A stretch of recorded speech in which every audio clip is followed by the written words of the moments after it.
AP Chemistry Screencast 2.1, an overview of what we're covering in the second unit, which is stoichiometry.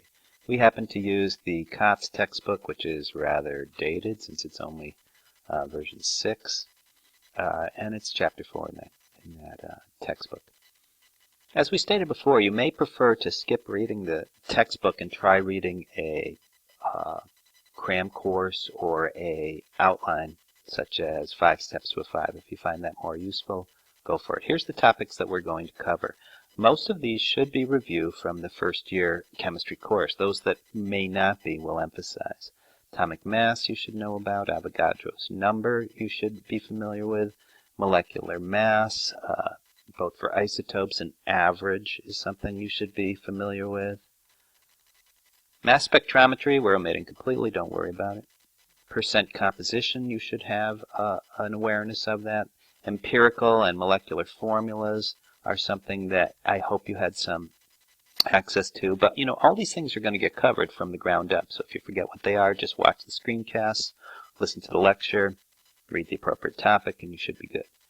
A little introduction to chemical reactions and equations, amounts of reactants and products. That's essential. Limiting reactants is definitely a big part of all problem solving for stoichiometry. Yield. Now, hydrates is something you probably didn't get much exposure to. Those are molecules for which water is part of the chemical substance. It's usually not the world's strongest bond, but is considered a bond, and so we'll cover those a little bit. And combustion analysis may be something that you didn't cover in first year chemistry, but that is included in AP Chemistry, so we'll take that look at that as well.